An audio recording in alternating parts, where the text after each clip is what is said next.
What's up, YouTube? This is Detroit Alley Cat. I have to go to my storage unit today and work, and I have to get there before the wildfires and the heat get crazy. I do want to talk to you about some cases. I'm going to talk to you about the Michigan Skelton brothers. It's not paranormal, it's true crime, and it's a cold case. And I think it'd be really cool to talk about it. So first, let's go to the storage unit, grab my stuff. I'll take a quick video of me there, and it's gonna be like a work vlog, talk about a cold case day. So let's get spooky. I'm Detroit Alley Cat. If it's the first time coming to my channel, you never know what you're gonna get, but I do like paranormal, spooky stories, and true crime. I love to travel, and I do love to vlog. I would love if you joined my Detroit Alley Cat family and subscribe, like, and leave a comment. I'm a very tiny YouTuber, but I have big aspirations, and I have a crazy life. So come on, come with me, join me. Also leave a like, comment, and I don't even know what else. Just tell me what you feel, because I feel a little lonely in these videos. Okay, I'll see you at the storage unit. Bye.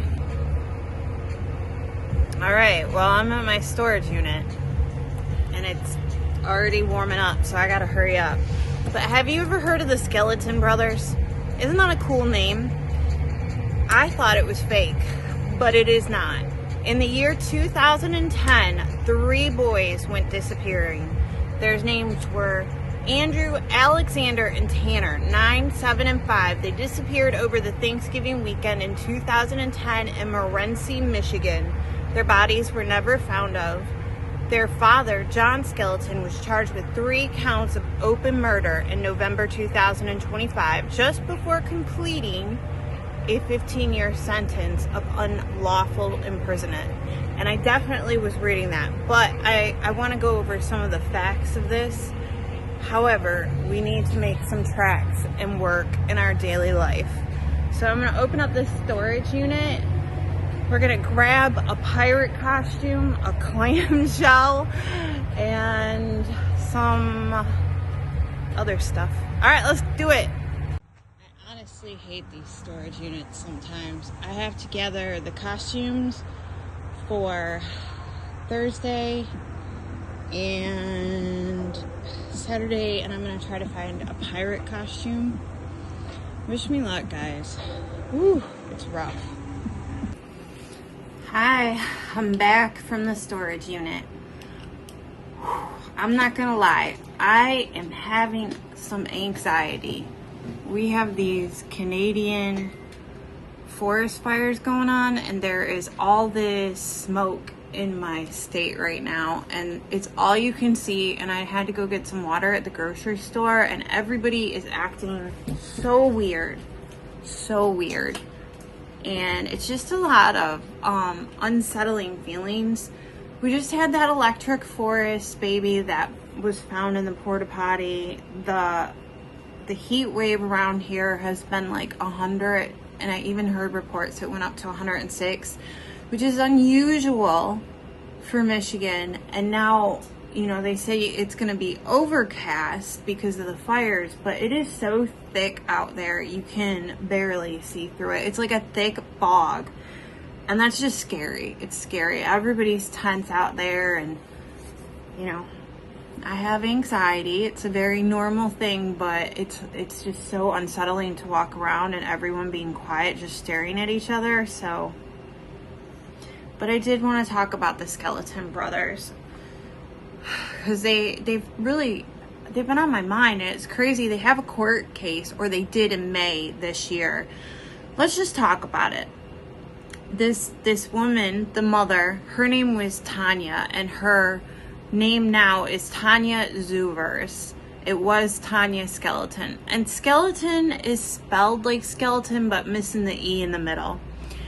So back then, Tanya and the father, I don't remember his name very well, John Skelton, they were having problems. They were fighting. They They had an issue where John took the kids to Florida without Tanya's permission. He pulled the kids out of school. There was just a lot of weird stuff. Tanya didn't like it. She was uncomfortable with this. It eventually ended with her saying, I want a divorce. And John didn't want that, and he was acting weird. And they split up, and they were trying to work it out and co-parent, but John was not going with the program. Now, it's important that I interject that Tanya has a history, and she has been very upfront about this history. But before this incident, she had some kind of like sexual, I don't want to say assault, but she was on the sex offenders list, and it was with a person between 14 to 16. And, you know, that's on her history. The fact of the matter is sex offenders or people that have that type of background, I mean, she's a sex offender. They go on to live normal lives. Not all the time, but it looks like Tanya did. I don't know what she's done in her spare time or anything like that, but she's on the sex offender list. She's been honest about it. She was honest before when she met John. She told him about it. They still continued to have children. And then when her kids went missing, this came out. Now, if you want to have thoughts about her being on this list, you can. But still, she had these children. She loved these children, and they don't have anything to do with that. However, John did say that he thought that she was messing with the kids, which was proved wrong. I think that people make mistakes. That's a really bad mistake, and I can't tell you the truth of it because I'm not Tanya. Tanya knows the truth of it. All I know is her children were taken and they were missing, and that's unacceptable. So let's talk about what happened that day. The court ordered that the kids would go with the dad for Thanksgiving. I think it was like 2 days. John took these kids somewhere, and his phone pinged in Ohio, like 2 hours away from Morenci, Michigan. And he turned off the phone, and then 2.5 hours later, the phone turns back on in Morenci, Michigan. And he had to go to the hospital for a broken ankle. And he said that he tried to kill himself. That's why his ankle was broken. Tanya went to go get the kids. She couldn't get the kids. She reported them missing. And John said that John's story has changed multiple times. He said that he put them in the underground network to protect them from Tanya. He said that when they turn 18, they will reappear. And here it is, like 15 years later, and they would have been 18 by now, and they're still missing. So he had actual court date, May 2026. I believe he's been convicted for murder or something like that. The kids are still missing, so this is a cold case. It's really sad. There is like these memorials, like this like plaque in Morenci, Michigan. Tanya always tries to put light to this case, and the children have been declared dead. I think that it's important that we talk about this because like those kids still need to be found. So I would have to say I think their remains are in Ohio. As you know, I have to stop at 6 minutes. I'm gonna put a picture of these kids in my video, probably at the end, so you guys can see them. If you guys know any information about it, you should call authorities. I'll make sure that when I put the picture of these kids up, that I'll have a phone number. This is one of Michigan's most like well-known cold cases. It's very heartbreaking. I understand that Tanya does have a past, but she's been very forthcoming about her past. I think that it's hard to say that people can rehabilitate once they're a sex offender. I do think that. But Tanya says she has rehabilitated, and everyone who has known her said she really loved those kids. And this guy, this Tanner Skelton, he was sketchy. He was very, very sketchy. Like,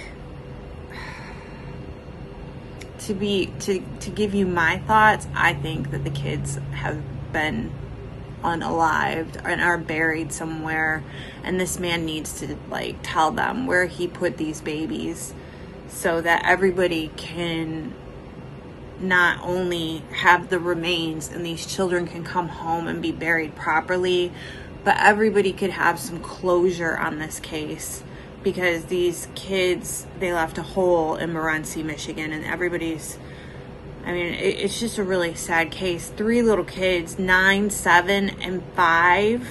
They had their whole lives ahead of them. And I just don't understand why you would do this. I just don't. I don't understand family annihilators. I really think this was a revenge thing because Tanya didn't want to be with John anymore. And yeah, I just thought I would talk about it. I'm going to do some work on Blue Crow Talent. I'm going to put the rest of this video up together, maybe give some more thoughts. It's got to be a vlog, work vlog, talk about cases kind of thing. I did get a Dexter palette and brushes. You guys don't really like when I open palettes. Tell me if you like when I show you makeup, horror themed makeup stuff. I think I'm just gonna make a tiny little reel on that. Also, I don't know, do you guys watch my dog reels? I think I have 2 different audiences. One watching the dog reels and one watching the true crime. Tell me what you guys like. I want to make content you like. It's gonna be a rough day for me because of this. I'm like looking at the outside where the smoke is, and it's scary looking, guys. All right, I'm gonna do some more work and check back in with you, make a couple more videos, and then wrap it up. On to the next one. Okay, so I think I'm gonna be done for the day. Yeah, I'm zonked. I have a huge event tomorrow. I have a whole bunch of events this weekend, and I'm very stressed out about that out there. Tell me what you think about the Skeleton Boys case. Tell me if you want me to do a full deep dive. I'd be happy to. But if you know anything, give a phone call. Tell me if you have ever heard of it. I'm interested. I want you to stay inside if you're in Michigan, and stay safe and stay spooky. And yeah, I'll see you tomorrow. I hope you like this video. I'm a little shooketh. Shooketh. All right. Bye, guys. Subscribe, like, and leave a comment. Bye.